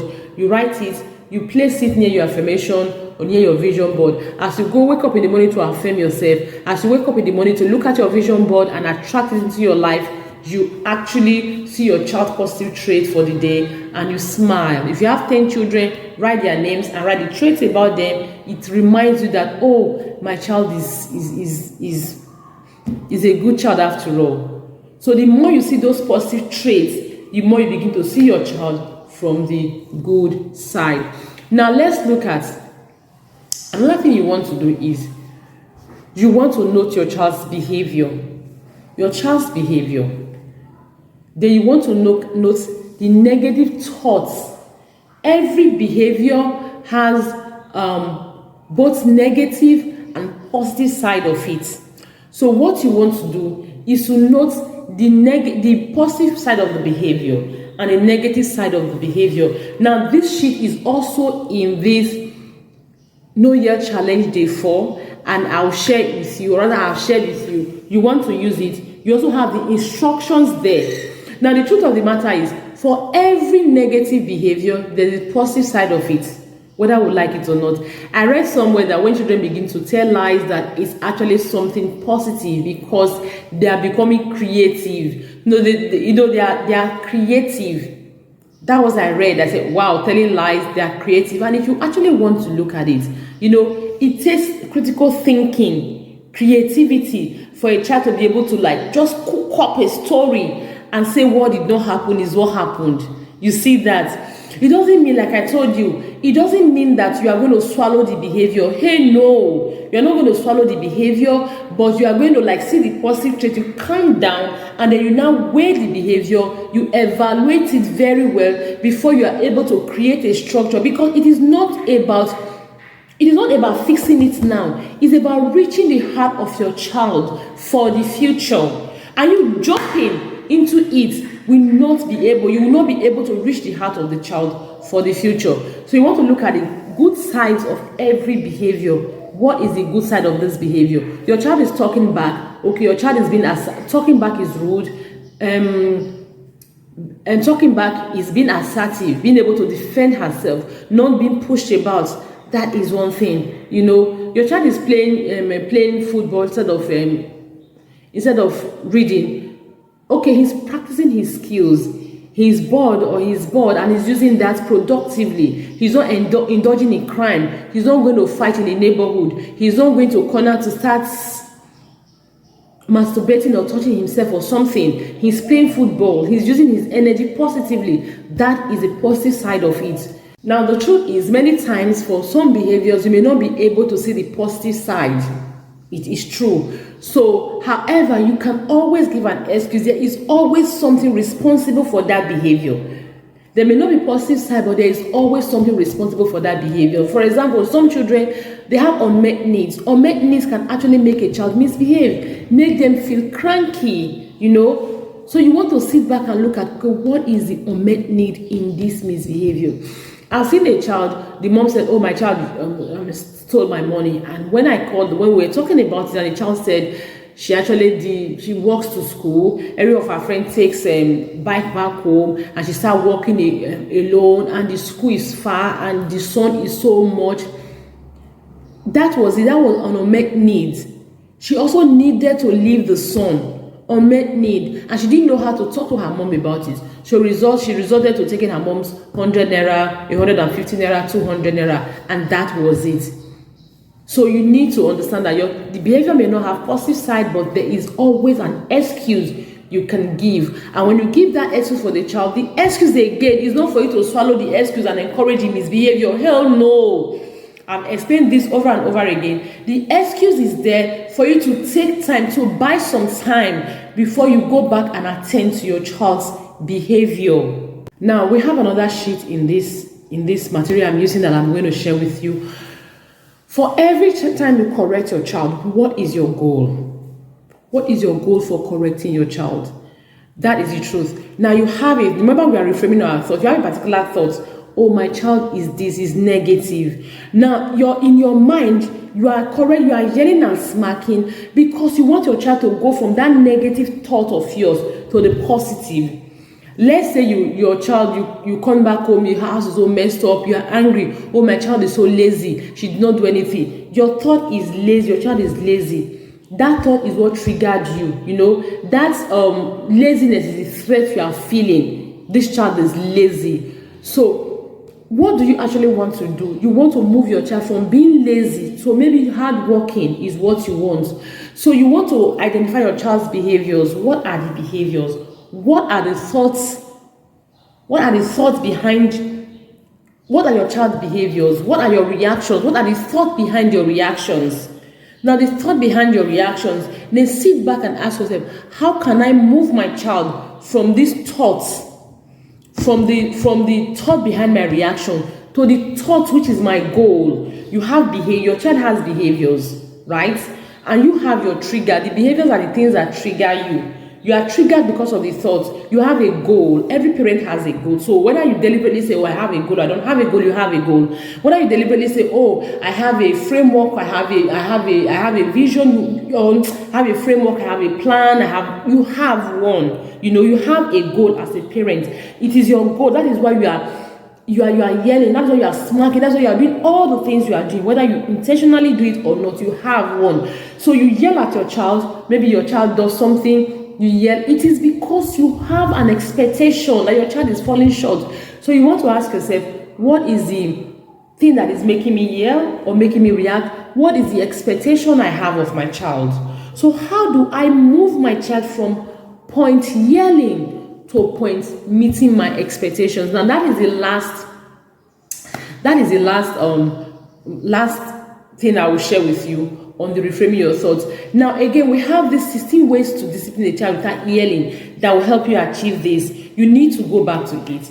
Visionary mom, if you haven't gone back to it, you need to go back to it. Anyways, I expect by now everyone would have gone back to it. Everyone would have gone through this whole course already. We are just doing this because the year is about the last quarter of the year, and we actually want to refresh our minds, refresh our memories, refresh everything refreshable about our yelling, our emotions, so that at the end of the day, we are continually on track. So I know that everybody would have gone through these classes, created their vision, created their values, created their constitution, their framework, and everything.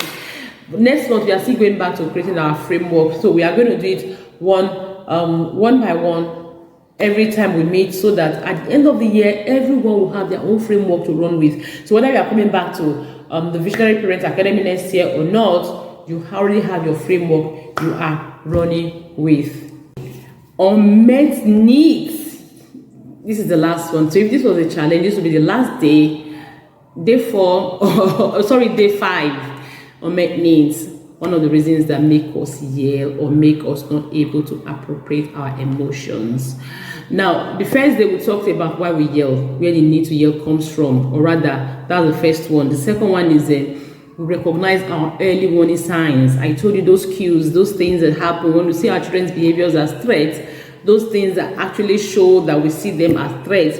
The third one, I said childhood baggages, the way you were raised, plays a great role in how you are raising your child, not just by your parents, your environment, and people around you. I remember someone saying that, oh, my parents didn't really beat me. They didn't do a lot of yelling at me because I was the last child. Now the truth of the matter is the siblings were beating, they were yelled at. And she had uncles, aunties, and all of that were doing the same thing. So whether they beat her or not, she learned that when a child spills water, you should beat. When a child takes meat from the pot without being given, you should beat. When a child tells a lie, you should beat. She knew that. So whether she was beaten or not, so not just our parents, environment, and all of that have a role to play, have an influence in how we are raising our children.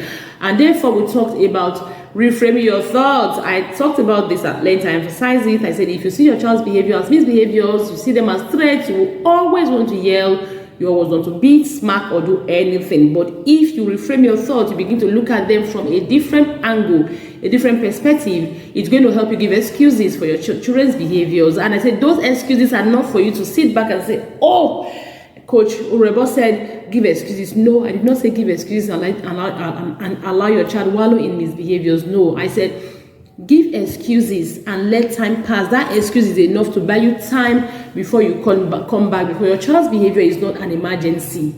If there's no fire on the mountain, there's no house burning, there's no life about to be lost. So responding immediately or reacting immediately is not called for. That is what the purpose of the excuse is.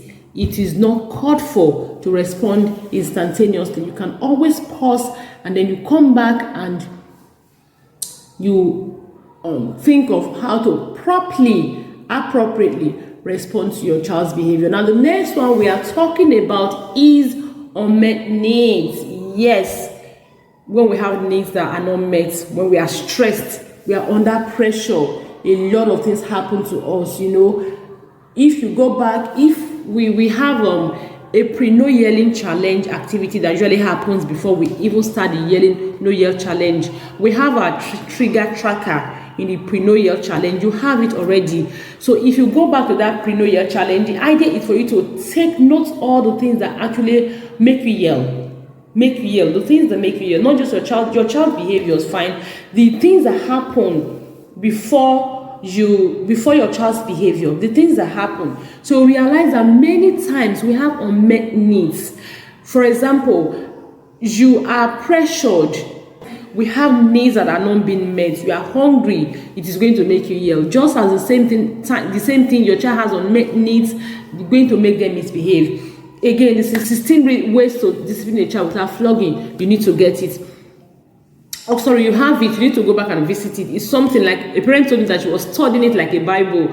So parents have told me, oh, I study understanding your child like a Bible. I studied 16 ways 16 ways to discipline the child like a Bible. I study my family constitution like a Bible. I say, yes, these things are parenting Bibles. You should study them and study them so that you'll be on the right path. So when you have unmet needs, they are going to come in the way. But I remember one time, the first time I had an awakening to parent differently was one time my children were, I don't know what they were doing, I was taking a nap and they were disturbing me. That actually made me angry. I was yelling at them.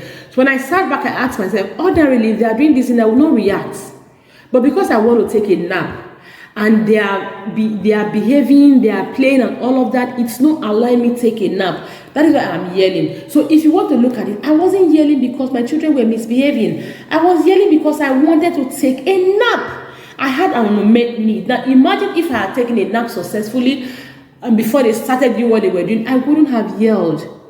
So that is one of the reasons our emotions are not appropriate, because we have unmet needs. We are stressed and a lot of it. So let me read from my laptop. When you are stressed, chemicals are released into your bloodstream and it becomes easy, and you become easily triggered. Stress puts you in a state of unhappiness, which rubs off on your environment. You are cranky and you begin to look for an excuse to vent. Little things begin to upset you. This is why it is important to take care of yourself. The truth is, you cannot take care of another when you have not taken care of yourself. You cannot give from an empty tank.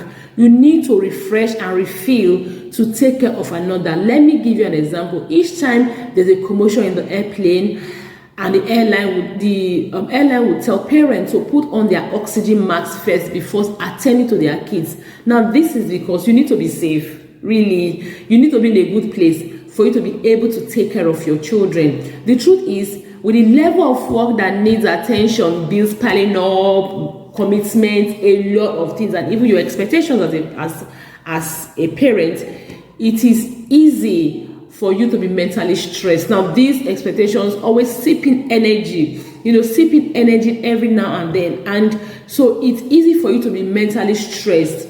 Now, no matter what the excuse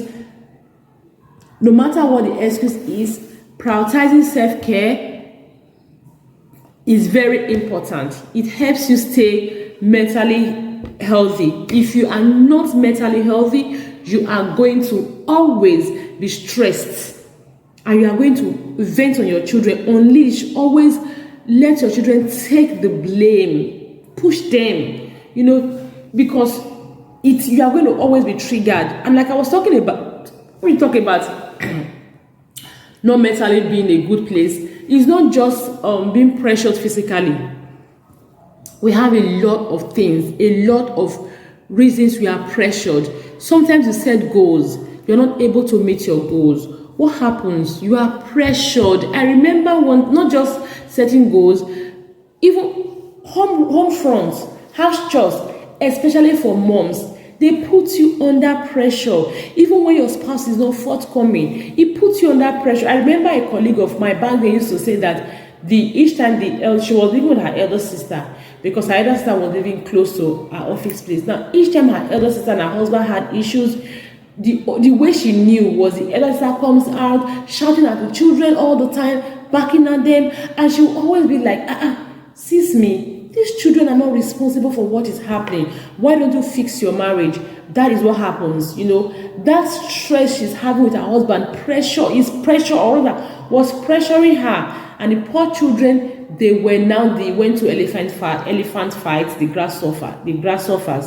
They were now the grass that was suffering. I also remember before I became intentional, my daughter was like 2, 3, I don't remember precisely. And one time I was doing all the house chores, I was working, I was washing, I was cooking. It was on a Saturday because I would need to go to work on Monday. So I had a lot to do. I was cooking, I was washing. And my husband was in the room. He wasn't doing anything, I was angry, like, this man, you're not supposed to help me out. You're not supposed to help us with house chores. At least pick one thing and all of that. And then my daughter came in and she came asking for something. I told her no the first time because it's really persistent. And she came the second time and I was so angry, like, you are disturbing me, you are frustrating me. And I was angry and I beat her that day. I yelled and all of that. And after that incident, I remember that was my first really one of my major reasons why I said to myself, no, I need help, because I knew the girl was not responsible for what happened. She just asked for something, and I want to raise children who are resilient, who don't easily give up, who are persistent. And this child, the girl less than 3 years old, she was being persistent. One of the skills I actually want to nurture in my children, because I had unmet needs, because I was stressed, because I felt my husband wasn't coming forth to lend a helping hand with fixing the home front. I was pressured and I had to take it out of my children. So many times that is what happens. So it's not even only because of physical stress, like I was talking about. It can be a lot of other issues. You have your emotions, your love. You as a parent, you have a love tank. Your love tank is running empty. It is going to put pressure on you, and it is going to make you to be reactive. It's going to make you to be reactive. Now, one of the major stress parents, especially moms, face is home front. We have a lot of activities to do. Now, this is when it comes to homework with children, parents are already thinking, I have to prepare for school tomorrow. So my child, you need to get this homework done and let's go. So when the child is not getting it right, they are angry. Do this thing now, let me leave here. Do this thing now. They are yelling, they are smacking, because they want the child to do the homework, and because they need to finish. They have a lot of things to do. They want to prepare for tomorrow. They want to cook. They have just a lot of things to do before tomorrow. So that pressure is one of, or maybe some that don't have a lot of things to do. They actually want to go back and watch TV or want to go back and browse on social media. Now, these are the things that actually put pressure on these moms, and they start yelling when the child is struggling with homework. They don't realize that your child is struggling with homework, not because your child is misbehaving. I always tell teachers that if you have taught a child, excuse me, it's one thing to have taught, another thing to have learned. If a child has not learned, teaching has not taken place, you don't assume that because you have taught, the child has learned. No, you may have taught, but the child may not have learned. So you don't have to flog a child for not having an absolute grade. It simply means that you know that, okay, this child is struggling, you need to go back and teach. Same thing happens to parents. You are helping your child with homework, your child is struggling, your child is not getting the answers right. It simply means that your teacher may have taught, the child may not have learned. So what you want to do is to now take that opportunity to make the child learn. But hey, because many parents, especially moms, are pressured, they do not have that time to wait. They don't have that patience to wait for the child to teach, for the child to learn. So here is what you want to do when it comes to home front, dear parents, to reduce the pressure, home front pressure. So what you want to do is you want to outsource. If you can outsource some of the chores, your laundry, your cleaning, your cooking, outsource, your shopping. We have people that shop. They call them personal sales person or personal errand person or something. You can. When I was in Lagos, I had a friend who does the business. She shops. You can reach her for cow sharing, for basket of tomatoes. So she shops for you. So that shopping is taken out of your chore. We have people that do laundry, or you can get machines for these things: vacuum, dishwashing machine, vacuum cleaning, laundry machine. You can get machines to help you, or you can get people. They have people who also wash. Back then in Lagos, I had people who also wash, people who come once in a while to wash for you. You pay them. These things can take stress away from you so that you will be in a good space to talk to your children. You can delegate more. Once your children are grown enough, they are 3, 4, they can pick up minor chores around the house. They can tidy, they can arrange the cushion, they can take plates away, they can just assist to bring 1 or 2 things for you in the kitchen. You can delegate more. Delegate, even your spouse. Yes, that's one of the things that I realized. Actually, we women, you just assume that your husband should know to come and help, to come and assist, or to come and pick up chores around the house. No, they don't know. They don't. Some of them, they don't understand that. They are not taking that initiative. So what you want to do is to directly drag them in. Open your mouth and ask them, sweet, baby, honey, darling, whatever, sugar, whatever. Could you do this? Could you do the laundry while I face the cooking? Could you face it? Ask them, ask, delegate. Could you sweep? Could you remove the cobwebs? It's our spring cleaning day. Everybody gets to work. Draw a roster, everybody gets to work. You call your spouse, sweet, let's sit down. We have a lot to do. I'm also going to work on Monday, so we need to clean the house. I also get tired with the kids, attending to the kids and all of that. Carry the kids while I do this, or do this while I do this. Delegate. Open your mouth and tell your spouse. They will help you. He will help you. Rather, he will help you, not they. Actually, I'm talking to women now. Your spouse will help you. Open your mouth and ask your spouse, and he will help you. Another thing that happened is, for very many moms, I know this. Last year I talked about this, and people were saying, "Oh, yes, decline time wasting offers. Give a firm no. Time wasting offers. Your time is not enough." Then you have somebody coming to gist with you, somebody coming to want you to do something for them. Give a firm no. Be assertive. Many moms, many parents are not assertive. Even if it's not convenient for you, you want to take it all. You want to prove that, oh my God, you have a shoulder big enough for everybody to lay on. No. At the end of the day, you are pressured. You are taking more than you can chew, biting off more than you can chew. At the end of the day, you are pressured. People ask you to do something for them. Your family first, your children first, your mental health first. It's not convenient for you. It is not convenient for you. I have a friend who says that the friend will always come and drop off the kids at her place, and then they will go to work. And this is a mom that actually she's homeschooling her children. At the end of the day, those toddlers that the woman is coming to drop, they are distracting her. So she set a goal today. We want to achieve ABC in our homeschooling. By the time she's attending to toddlers, she's not able to teach her children. So by the time that woman comes and takes her children, she's now rushing. Oh, I must meet this goal. I must meet this goal. She's now rushing to achieve the goal. Then she's pressured. Her home front is pressured. Excuse me. When the spouse comes, he's asking, what have you been doing since? This is not done. This is not done. And it's not because she didn't have time. She had time, she planned her time, but she was taking more than she could handle. So give a firm no. If it's not convenient for you, it's not convenient for you. I tell moms of young children, you don't have to attend every party. Even if the person is your father's brother, sister's uncle. You have young children. At the end of the day, maybe Saturday is the only time you have for home front. It's the only time you have for bonding. You use the Saturday to go for Owambe. Because you do not want to, you don't want to decline, you don't want them to be offended. By the time you get back, what happens? You are pressured, you have a truckload of work to do. So give a firm no. It's not convenient for you, it's not convenient for you. Plan your day, set your daily goals, structure. Set your daily goals, your monthly goal, your weekly goals, structure your time. It's not convenient for you, it's not convenient for you. Because if you keep taking up everything, you are going to be pressuring yourself. You are going to be burning out. And the more you burn out, the more you are pressured. At the end of the day, you are going to pour it on your children, on your spouse.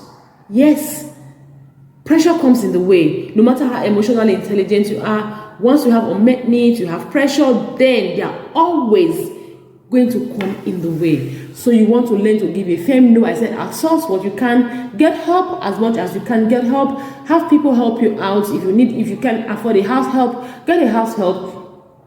The one that comes once in a day, or the ones that lives with you, anyone, get help. And at the end of the day, then you want to be able to make sure you manage your time, you structure your time, you are able to take care of your mental health and not be pressured to release negative energy on your children. So giving a no doesn't always have to be someone. It can also be to yourself. Yes, it can also be to yourself. What do you think you can do to reduce stress? Truth is, each time you say yes to something, you are saying no to another thing. That is the truth. Each time you are saying yes to something, you are saying no to another thing. Let me give you a practical example. You wake up in the morning, you set your goals for the day. Oh, today I'm going to do X, Y, Z. And then you pick up your phone. You are scrolling on social media, watching videos and all of that. You are saying yes to social media and the videos you are watching. You are saying no to the goals you have set for yourself. That is it. So each time you say yes to something, you are saying no to another thing. The goals you have set to yourself, you have set for yourself for the day, you are saying no to them. And you are saying yes to social media that are not productive, that will not add value to you. What do you think you can do to reduce your stress?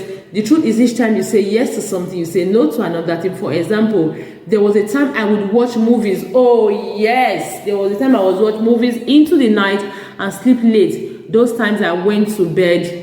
Those times I went to bed late, subjecting myself to more stress. Another was, yes, I remember that my nieces and nephews came visiting one day, and they showed me a channel. They discovered a channel Telemundo. That was years before. I think when my son was still yes, that was when my son was still. My son is 11 and almost 12. That was when my son was still like 1 or 2. I don't think I've not had my daughter then. Then they discovered Telemundo, and I was literally addicted to Telemundo. You know, the time they showed My Heart Beat for Lola, and I don't remember. I remember My Heart Beat for Lola and all of that, you know. So I would watch Telemundo into the night. Like by the following morning, I would wake up, I would go to work in the morning because I was still need to go to work. I was literally always stressed. So what that means was I was saying yes to Telemundo and saying no to my health. I was saying no to good health, and I was saying yes to stress and yes to Telemundo. Okay, another was making my daughter's hair. Usually would take us up to the salon, and would spend more than 2 hours. Though it happened every fortnight, it was not convenient for me, as I would have to work under pressure to complete my task. That was true. I remember when my daughter was much younger, we used to make her hair. You know, we go to the salon, we'll have a long queue, people waiting, they will have to wait. We'll spend there, and that was the only Sunday I had. Maybe after church, we'll go there. We'll close from church like 12 o'clock. We may not get home until 4 p.m. because we want to make hair here. And I didn't have that time, and I'll still have to prepare for work on Monday, and then I'll still have to plan for the entire week that Sunday, and I will still need to rest. I wasn't able to rest. Weekend was for chores, and Saturdays was for chores, and on Sunday that was supposed to like take my time to rest. There was no time to rest because my daughter was making hair. So we had to cut the hair. We had to cut even my hair. As at some point I had to resort to carrying natural hair so that I don't have to go to the salon all the time and stay there. You know, you go to the salon like almost every week, like every 2 weeks, you stay there. You make your hair and do all of that. At some point it was luxury. I mean, time luxury. I didn't have that luxury of time to go to the salon and sit all day to make my hair. You know, one of the things I did, yes, why I cut my daughter's hair actually was because she wanted to cut her hair. So when her hair grew back, she wanted to make it. What I did was to get someone to come to the house to make the hair for her.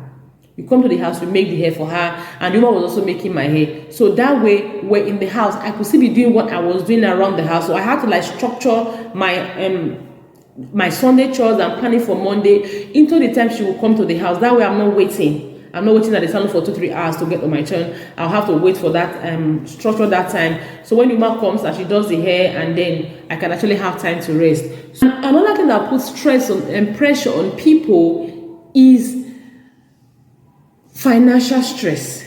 We agree with that is a big deal. When you are not financially in a good place, you are pressured because you have bills to pay. You are pressured. I always tell parents that if you are yelling, one of the things you are doing is you are actually stressed. You are yelling. Maybe it may be that you are stressed. One of the things you are not doing right is that you are allowing stress to get in the way. So what you want to do, identify the source of your stress. What is giving me stress? Is it my home front that is giving me stress? If it's your home front that is giving you stress, talking about home responsibilities, then find a way to fix them. Is it financial responsibility, my money, finances that is giving me stress? Then look for a way to manage what you have, or to create another source of income so that that stress can reduce.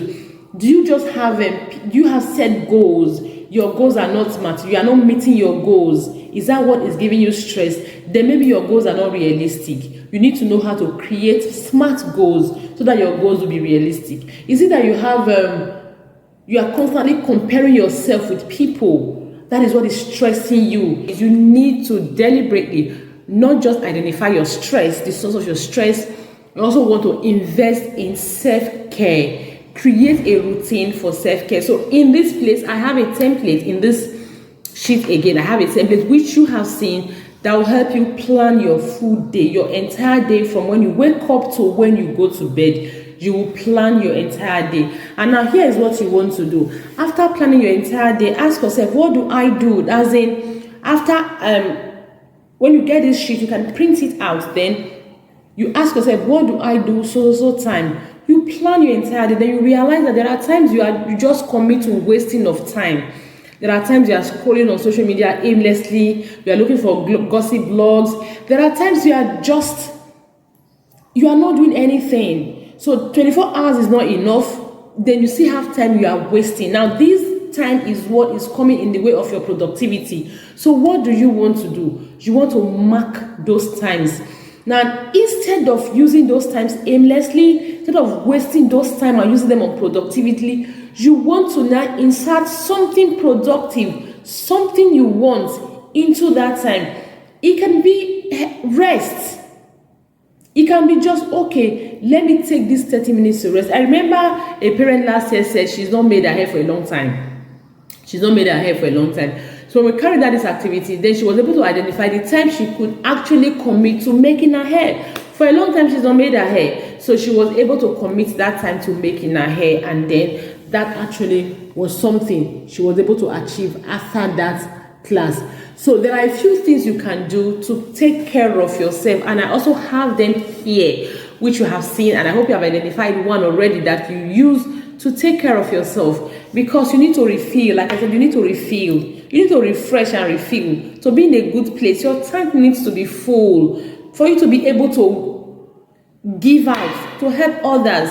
You can't give from an empty space. So you need to identify those things that stress you. Those things that make you empty. Identify them. They stress you. You want to identify them and you want to fix them. Like I said, sometimes it's home chores. Identify them and fix them. Sometimes it can be your spouse, your partner. You want to identify and fix it. Sometimes it can be your work. Identify and fix. Sometimes it's your finances. It's not just enough, or you are taking on too many bills. Identify and fix it. Sometimes it can just be one person out there that you don't even know, you have not even met, that is giving you negative energy. Identify and fix. I remember someone commented under my post that sometimes you annoy me. You know, I don't know, I made a post about parenting and she said, sometimes you annoy me. And I was wondering, if I annoy you, why are you on my wall? I don't get it. It means I'm not contributing to your mental health. And anything that is not contributing to your mental health, please do well to get rid of it. Just take it away. So you want to identify those things that are not contributing to your mental health. Instead, they are stressing you. You want to identify them and you actually want to see how you can replace them with something that will contribute to your mental health. So let's look at some of the things you can actually do that will contribute to your mental health. Some things you can do to replace your stress. You can declutter. Yes, declutter. It can even be a bonding activity for you and your children. Declutter your wardrobe. Just declutter. It's really very therapeutic for people that know how to do it. You can hang out with a friend. You have a friend you like to hang out with, you gist, you catch up. Yes, just check your time. Print the time planner, your daily planner. See it and see the time wasting activities you indulge in. Gist, gossiping, just indulging, scrolling on social media aimlessly. Just maybe time safe you have to quarrel unnecessarily. just identify those time wasting things and insert into that space things that will help your mental health. So exercise is a great deal. It's a great activity that will help your mental health. Fellowship with like minds. Yes, fellowship with like minds. If you're in parenting, just look for someone you are talking parenting all the time. It helps you relax. Maybe in the evening, you go to your parenting group you belong to, you raise a topic, you are talking about it, it helps you relax, you're learning, you are just having fun doing it. Have a spa day. Yes. Avoid some people or groups. I've talked about this already. There are some people that are just giving negative energy. You don't like them. There are some people I see on social media. Someone was telling me that day that she sees a particular person on social media and the person has followers, almost millions. And when the person comes, the person is not making any sense. Like she's just talking, she's using insultive words, she's just insulting people. And then she's wondering, why do they follow her? So it gives you bad energy. Unfollow. Window shop, yes, I hear window shopping is very therapeutic for ladies. Window shopping, you don't necessarily have to buy, just go and feed your eyes, like they say. See a movie is one way to take care of yourself. Take a break from social media is another way to take care of yourself. Take a break from social media. Go to a party, visit a friend, try a new recipe, read a book, do something crazy. Go for ice cream and pizza. Just relax. Look for something that can help and make it a routine. Now, after you have planned your day, so what you want to do, those time wasters you have on your day, what you want to do is to now replace those time wasters with me time. METIME, me time, time for me. Those time wasters, they were not activities that were contributing to you. So you want to now look for activities that contribute to you, that help your mental health. So you want to go to those times and insert those activities that into it and make it a routine. Once a week, once a month, make it a routine to look after yourself, to take care of yourself.